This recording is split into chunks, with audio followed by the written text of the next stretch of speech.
नमस्कार, TV20 news में आपका स्वागत है। ताज़ा तरीन खबरों के साथ मैं हूं डॉक्टर प्रियंका सोनी। आइए शुरू करते हैं खबरों का सिलसिला फटाफट अंदाज में।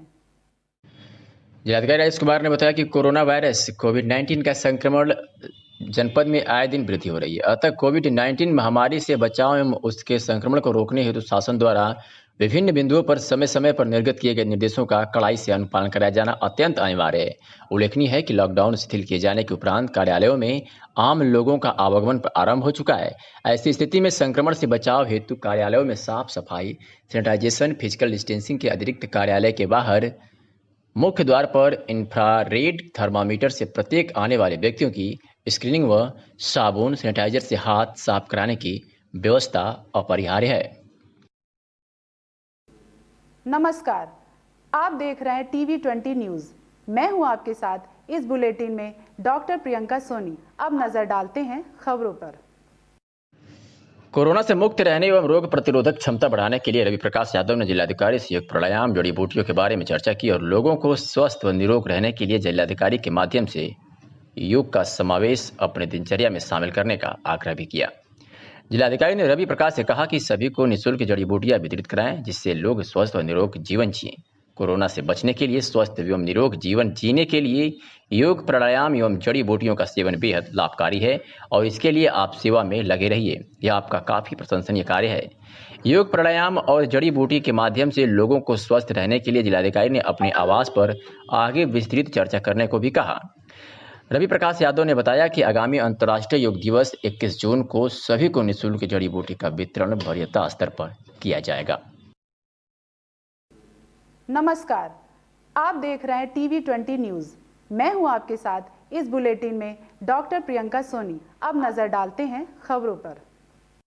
आजमगढ़ जिलाधिकारी ने बताया कि गत 24 घंटे में 2 नए कंटेनमेंट जोन बनाए गए हैं। इस प्रकार अब तक कुल जनपद में 64 कंटेनमेंट जोन घोषित किए जा चुके हैं। उन्होंने बताया कि कुल 17 क्वारंटाइन सेंटर हैं जिसमें 173 व्यक्ति रुके हुए हैं एवं सभी कम्युनिटी किचन की व्यवस्था संचालित है।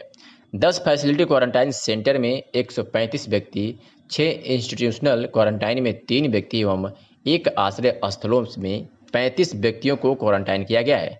आगे उन्होंने बताया कि कुल 60 सैंपल जांच के लिए भेजे गए हैं।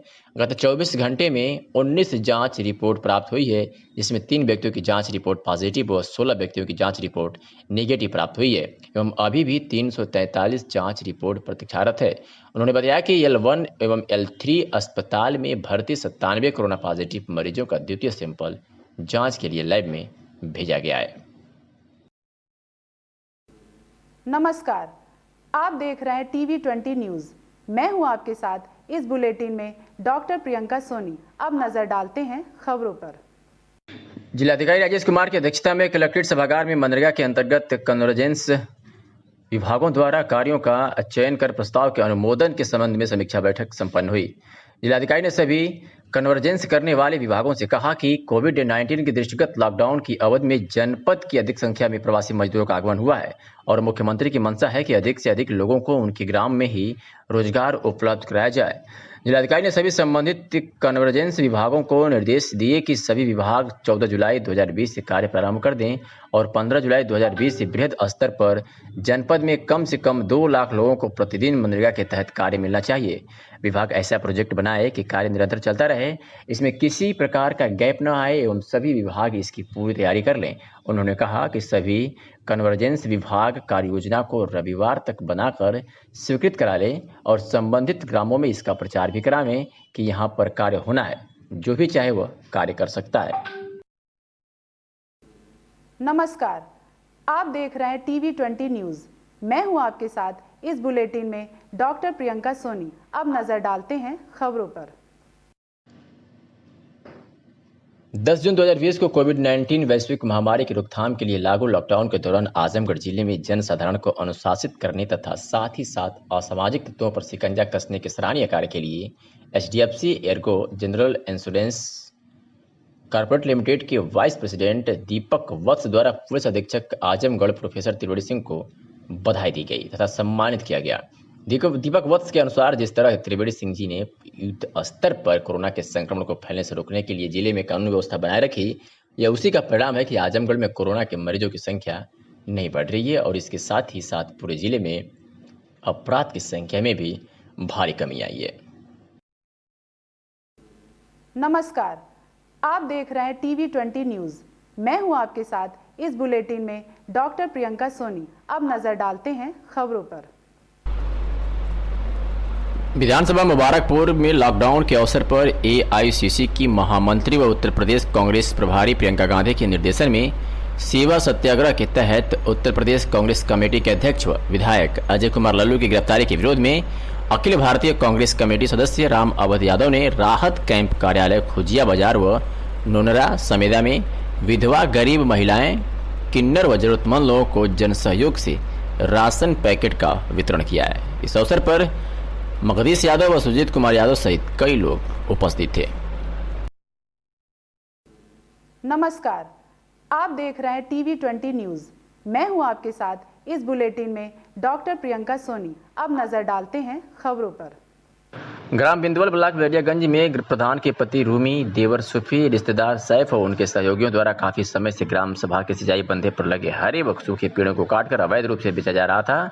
इसी क्रम में करीब 15 दिन पहले काफी संख्या में सरकारी पेड़ों को काटकर उनकी लकड़ियां बेची गई और काफी मात्रा में लकड़ी बेचने के लिए बगल के गांव कोहड़ी थाना कंदरापुर में श्यामलाल गौड़ के अहाते में रखी हुई थी, जिसकी शिकायत बिंदवाल ग्राम के शैलेंद्र कुमार पुत्र सीताराम ने पुलिस अधीक्षक को की थी। पुलिस अधीक्षक ने मामले में जांच कर FIR दर्ज करने के आदेश दिया।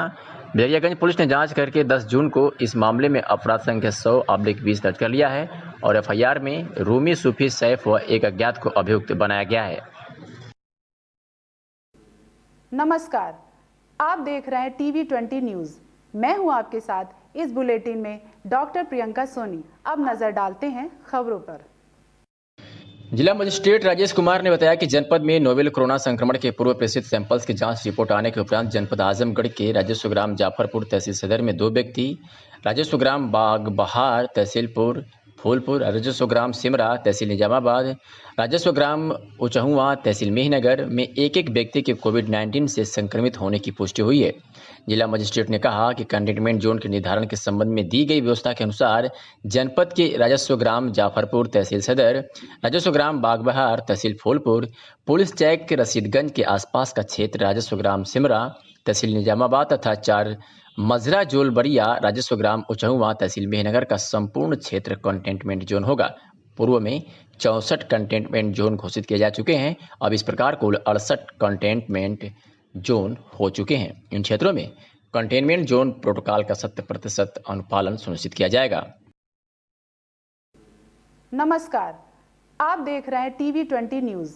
मैं हूं आपके साथ इस बुलेटिन में डॉक्टर प्रियंका सोनी। अब नजर डालते हैं खबरों पर।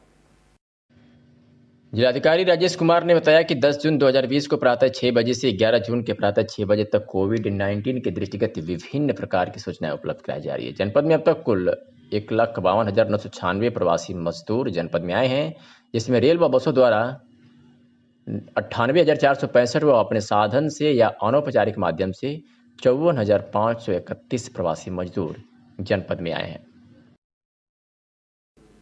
नमस्कार, आप देख रहे हैं TV20 न्यूज।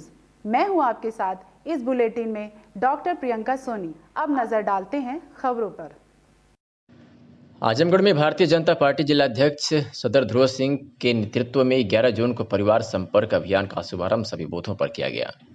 प्रधानमंत्री नरेंद्र मोदी के नेतृत्व में दोबारा केंद्र सरकार बनने के बाद 1 वर्ष के कार्यकाल के पूरा होने पर और उत्तर प्रदेश सरकार के 3 वर्ष का कार्यकाल पूरा होने पर केंद्र व राज्य सरकार की उपलब्धियां का पत्रक परिवार संपर्क अभियान के अंतर्गत घर घर जाकर बांटा गया। इसी क्रम में क्षेत्रीय महामंत्री सहजानंद राय व जिलाध्यक्ष आजमगढ़ सदर ध्रुव सिंह ने पत्रक बांटकर 11 जून से 15 जून तक चलने वाले परिवार संपर्क कार्यक्रम का शुभारंभ किया। इस अवसर पर जिलाध्यक्ष आजमगढ़ सदर ध्रुव सिंह ने कहा कि परिवार संपर्क अभियान कार्यक्रम 11 जून से 15 जून तक चलेगा। इस कार्य में बूथ पर निवास करने वाले पूर्व पर जिला वर्तमान प्रदेश पदाधिकारी, क्षेत्रीय पदाधिकारी व जिला पदाधिकारी, मंडल पदाधिकारी, सेक्टर संयोजक, बूथ अध्यक्ष और कार्यकर्ता अपने अपने बूथों पर अधिकतम 2 की टोली बनाकर फिजिकल डिस्टेंस का पालन करते हुए मास्क को लगाकर पत्रक वितरण और कोरोना वायरस महामारी से बचने के लिए लोगों को जागरूक भी करेंगे। कोई भी कार्यकर्ता पदाधिकारी containment zone, red zone, hotspot, quarantine centre, अस्पताल, बस अड्डा, पब्लिक पैलेस में संपर्क नहीं करेगा। जिलाध्यक्ष ने कहा कि पिछले 1 वर्ष में केंद्र सरकार ने अनुच्छेद 370 हटाने, 3 तलाक से मुक्ति, नागरिकता संशोधन कानून और राम मंदिर निर्माण का ऐतिहासिक कार्य किया है। केंद्र की यशस्वी सरकार के दूसरे काल का 1 वर्ष पूरा होने पर भारतीय जनता पार्टी द्वारा 11 तारीख से 15 तारीख तक अपने अपने बूथ पर सभी कार्यकर्ताओं को संपर्क करना है और जितने वरिष्ठ नेता हैं उनको संपर्क करना है और जो भी सरकार द्वारा योजनाएं चलाई गई हैं उनको पत्र के माध्यम से अवगत कराना है। इस कार्यक्रम का उद्घाटन आज हमारे अपने आजमगढ़ जनपद में क्षत्रिय महामंत्री गोरखपुर क्षेत्र के माननीय सहजानंद राय द्वारा 100 परिवारों में संपर्क करके शुभारंभ किया गया है।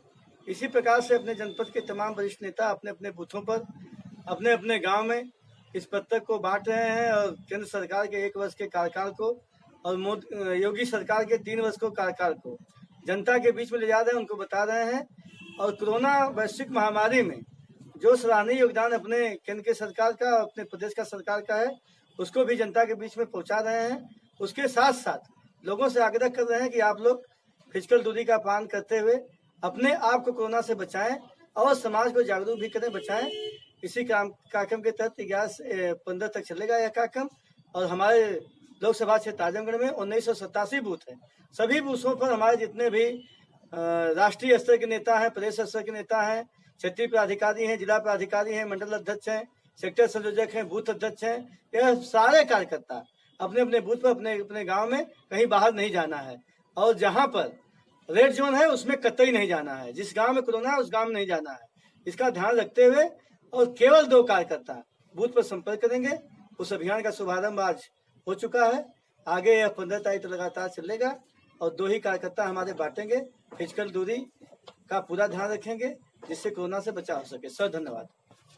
केंद्र की सरकार की 1 साल पूर्ण होने पर भारतीय जनता पार्टी के सभी कार्यकर्ताओं ने पूरे मनोयोग से उल्लासपूर्वक हमारे केंद्र सरकार की जो उपलब्धियां हैं, उत्तर प्रदेश सरकार की उपलब्धियां हैं, हम उनको सोशल डिस्टेंसिंग माध्यम से हर परिवारों में जा कर के लोगों को पत्र देना, उनको मोदी जी की योजनाओं के बारे में बताना, योगी जी की जो प्रदेश सरकार की योजना है उसके बारे में लोगों को अवगत कराना, ये भारतीय जनता पार्टी का एक अभियान है। उस अभियान के तहत आज हम लोगों में निकले हैं और लोगों के परिवारों में जाके महिलाओं के बीच में, पुरुषों के बीच में, नौजवानों के बीच में उन सारी बातों को हम पहुंचा रहे हैं। नमस्कार, आप देख रहे हैं टीवी 20 न्यूज़। मैं हूं आपके साथ इस बुलेटिन में डॉक्टर प्रियंका सोनी। अब नजर डालते हैं खबरों पर।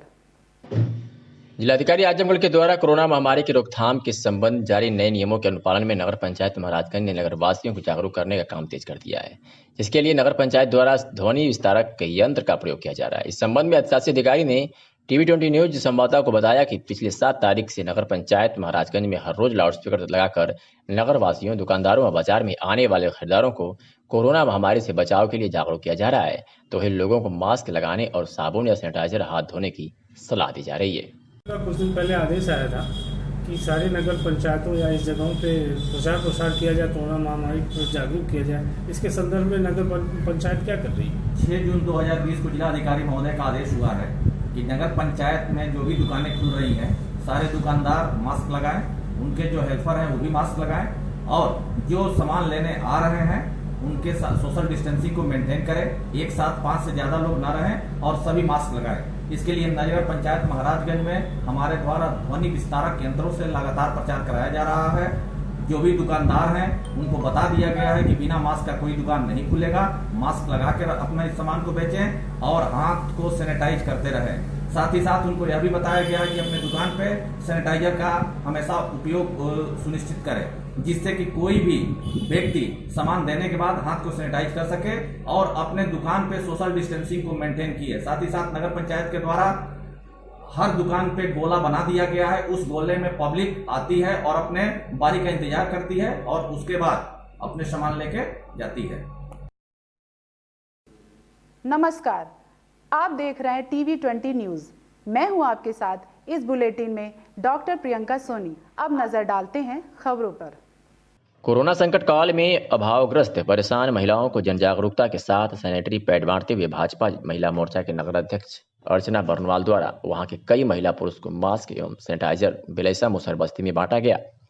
समाजसेवी अरविंद चित्रांश ने बताया कि अभावग्रस्त बिलैसा मुसहर बस्ती में कोरोना से बचने के लिए बहुत से ऐसे सामान नहीं पहुंच पाया था, जिसको ध्यान में रखते हुए जिस सेवा भाव से नंद कुमार बर्नवाल के साथ भाजपा महिला मोर्चा की नगर अध्यक्ष अर्चना बर्नवाल द्वारा महिलाओं को विधिवत समझाते और जन जागरूक करते हुए सैनिटरी पैड और वहां के कई महिला पुरुष बच्चों को मास्क एवं सैनिटाइजर बांटा जाना वाकई समाज सेवा के क्षेत्र में अति सराहनीय कार्य है। नमस्कार, आप देख रहे हैं TV20 न्यूज। मैं हूं आपके साथ इस बुलेटिन में डॉक्टर प्रियंका सोनी। अब नजर डालते हैं खबरों पर। मंडलायुक्त कार्यालय में प्राधिकरण बोर्ड की बैठक की गई, जिसमें 11 रेगुलर प्रस्ताव व 2 अनुपूरक प्रस्ताव पास हुए हैं, जिसमें प्राधिकरण का बजट भी शामिल है और जनपद में एक पार्क विकसित करने का प्रस्ताव पास किया गया है। इसके अतिरिक्त मंडलायुक्त ने बताते हुए कहा कि अधिकारियों को सख्त निर्देश दिए गए हैं कि जो भी काम आते हैं उसे तत्काल किया जाए और लापरवाही बिल्कुल भी बर्दाश्त नहीं की जाएगी। क्या कुछ कहा मंडलायुक्त कनक त्रिपाठी ने, आइए आपको सुनवाते हैं। जी मैम, किस संबंध में आज बैठक की गई थी? आज प्राधिकरण विकास बोर्ड की प्राधिकरण की बोर्ड बैठक हुई थी, जिसमें हमारे 11 रेगुलर प्रस्ताव थे और 2 अनुपूरक प्रस्ताव इसमें पास हुए हैं। इसमें प्राधिकरण का बजट है और यहाँ पर एक पार्क विकसित करने के लिए का प्रस्ताव भी पास हुआ है।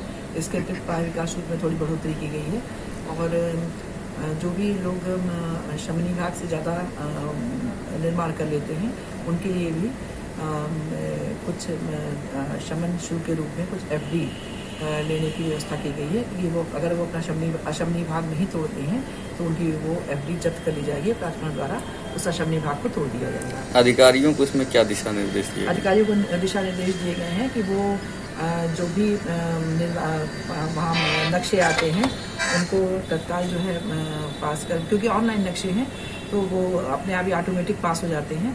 अगर 3 दिन तक नहीं कोई कार्रवाई होती तो उनको निर्देश दिए गए हैं जैसे कोई नक्शे पास हो उसमें तत्काल कार्रवाई करके नक्शे पास कराए जाएँ। अभी तक यहाँ पर AE और JE की कमी थी, अब उनको आवास विकास परिषद से JE और AE को अटैच कर लिया गया है और पब्लिक की अभियान से नक्शे पास करने के समय में दूर हो जाएंगे। लापरवाही अगर बरती जाती है तो क्या किया जाएगा उसमें? लापरवाही बरतने वाले किसी भी अधिकारी कर्मचारी के विरुद्ध अगर कोई शिकायत प्राप्त होती है उसकी जाँच कराकर कठोर कार्रवाई की जाएगी।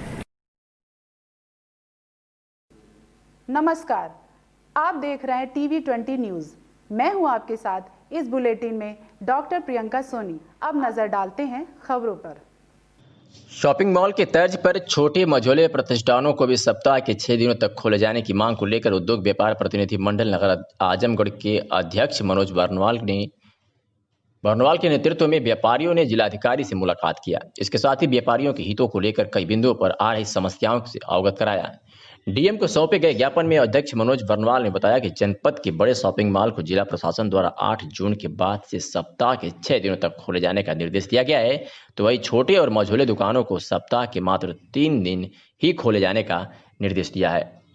जबकि सरकार छोटे मझोले दुकानों को सामान्य तरीके से खोलकर अर्थव्यवस्था के साथ साथ आम जनमानस का जनजीवन सामान्य करना चाहती है। दुर्भाग्य है कि इन सब मानकों को ताक पर रखकर जनपद में छोटे छोटे दुकान 3 दिन खुल रहे हैं तो वही बड़े शॉपिंग मॉल को खुलने के लिए पूरे सप्ताह छूट दे दी गई है, जो बिल्कुल भी व्यवहारिक नहीं है। प्रांतीय उपाध्यक्ष सुधीर अग्रवाल ने कहा कि आजमगढ़ में नियमानुसार कोई भी शॉपिंग मॉल नहीं है। कुछ बड़े प्रतिष्ठान मनमाने तौर पर खुद को शॉपिंग मॉल बताकर अपने प्रतिष्ठानों को सप्ताह के 6 दिन खोले जा रहे हैं। जिलाध्यक्ष पद्माकर लाल वर्मा ने कहा कि जनपद में दुकानों को खोलने के लिए सुबह 8 बजे से बंद होने के लिए 8 बजे रात्रि का समय निर्धारित किया गया है। संगठन की मांग है कि दुकानों को सुबह 10 बजे से 6 बजे तक का समय निर्धारित किया जाए। इस मौके पर तमाम व्यापार मंडल के लोग मौजूद रहे। जी बताएं। जिलाधिकारी को उद्योग व्यापार प्रतिनिधि मंडल का एक ज्ञापन दिया गया, जिसमें लॉकडाउन के बाद सभी दुकानों के खुलने का समय और छोटे बड़े दुकानदारों को समान भाव से देखने पर हम लोगों ने उन्हें ज्ञापन दिया। जो मॉल के रूप में, जबकि आजमगढ़ में कोई मॉल नहीं है, फिर भी उनको मॉल के क्राइटेरिया में रखते हुए 6 दिन खोलने का निर्देश दिया गया है। ये सर्वथा अनुचित है। जो भी दुकानदार, छोटे भाई हमारे छोटे दुकानदार हैं, वो 3 दिन खोलेंगे और वो 6 दिन खोलेंगे तो ये अंतर जो है ये इनके छोटे दुकानदारों के साथ ये अन्याय हो रहा है। हम लोगों का प्रतिनिधिमंडल यह आपसे मांग किया गया है कि सभी को 3-3 दिन का जो शेड्यूल लागू किया गया था, रोस्टर लागू किया था, उसी को चालू रखने की बात हम लोगों ने उनसे कहा है।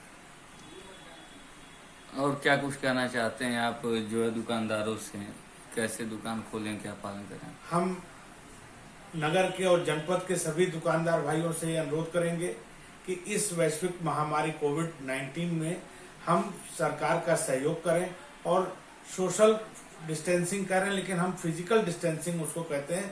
फिजिकल डिस्टेंसिंग हम अपना 6 फीट का डिस्टेंस मेंटेन करें। छोटी दुकानें हैं वो उसमें एडजस्ट करके एक साथ 5 न करके 2-3 जिस तरह का उनका दुकान का अपना दायरा है उसमें रख के सोशल डिस्टेंसिंग मेंटेन करें और इस वैश्विक महामारी में हम सरकार के साथ हैं।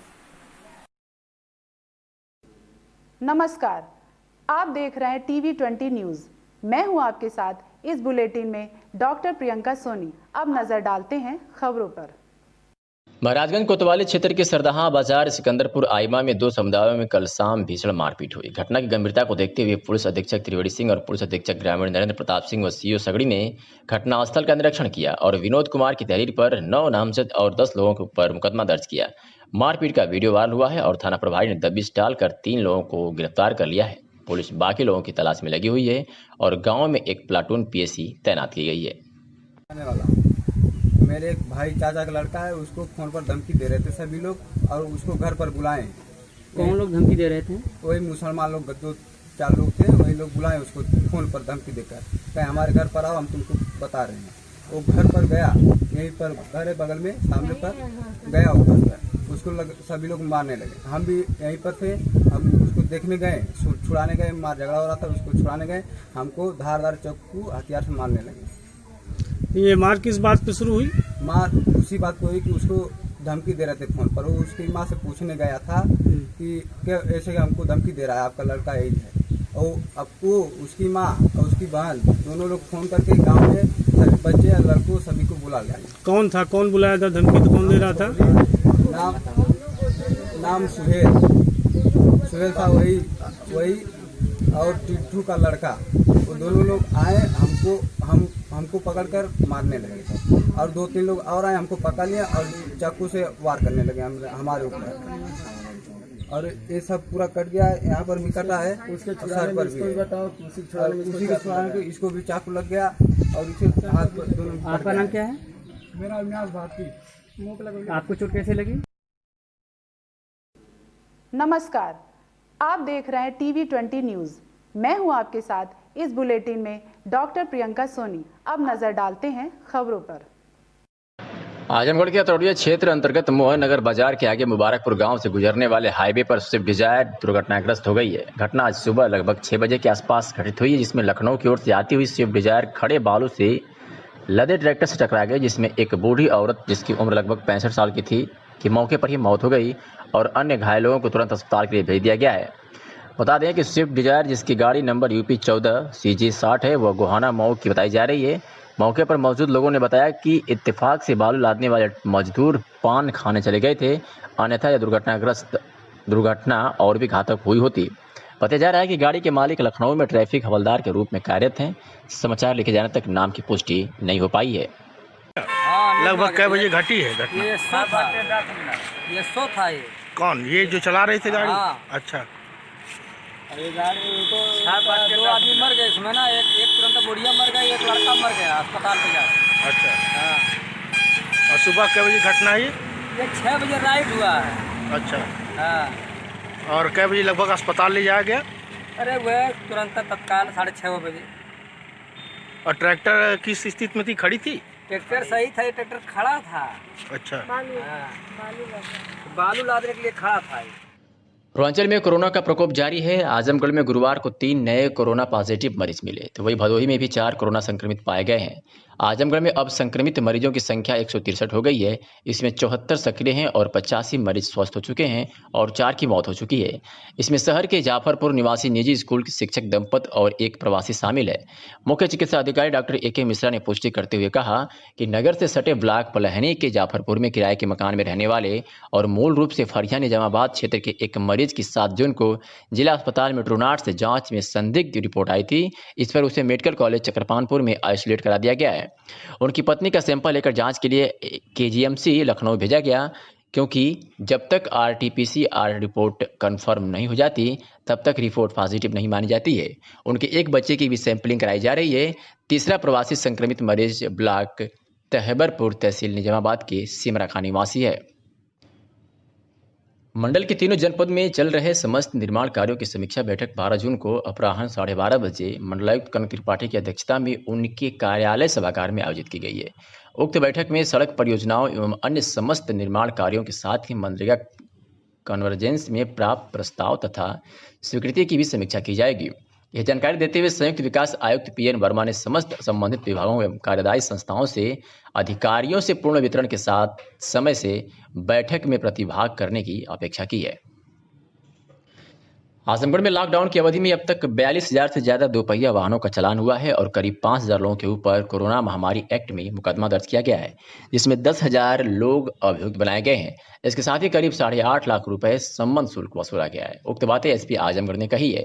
उन्होंने कहा कि शासन के द्वारा कोरोना एक्ट के जो नए नियम आए हैं उसमें जो आदमी मास्क नहीं पहनेगा, सोशल डिस्टेंस का पालन नहीं करेगा, यानी लॉकडाउन का उल्लंघन करेगा, उसके ऊपर कार्रवाई की जाएगी, चाहे वो दुकानदार हो या एक ग्राहक या एक सामान्य व्यक्ति।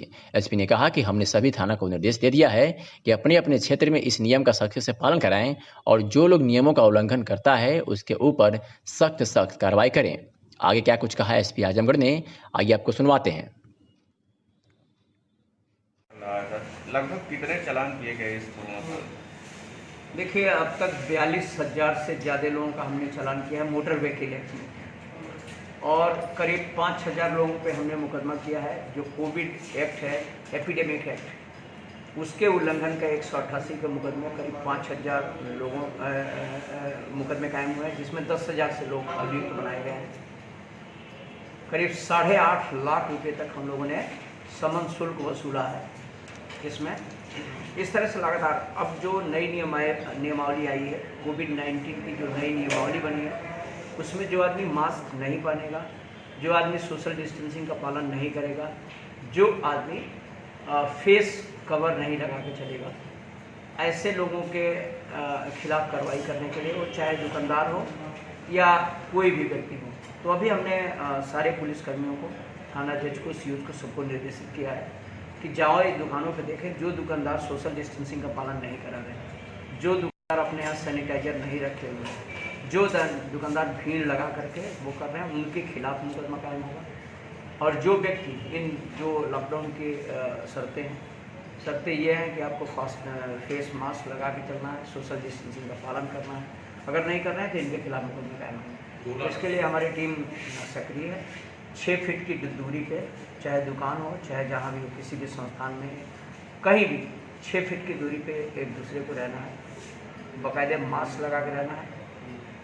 ये है निर्देश हमारे। सर, लॉकडाउन में अपराधियों के खिलाफ जो अभियान चला गया है, कितने अपराधियों पर गुंडा एक्ट व गैंगस्टर एक्ट के तहत कार्रवाई की गई? देखिए, हमने कुल 300 अभी पिछले 5 महीने में 386 लोगों पर गैंगस्टर एक्ट के तहत कार्रवाई की है। 310 लोगों पे हमने गुंडा एक्ट की कार्रवाई की है, जिसमें 310 लोगों का प्रोपोजल BDM साहब के सामने पड़ा हुआ है, जिनको जिस जगह से बाहर किया जाना है। प्लस हमने 2 लोगों पे NSA लगाया हुआ है। करीब 200 से ज़्यादा लोगों की मैंने हिस्ट्री शीट खोली है।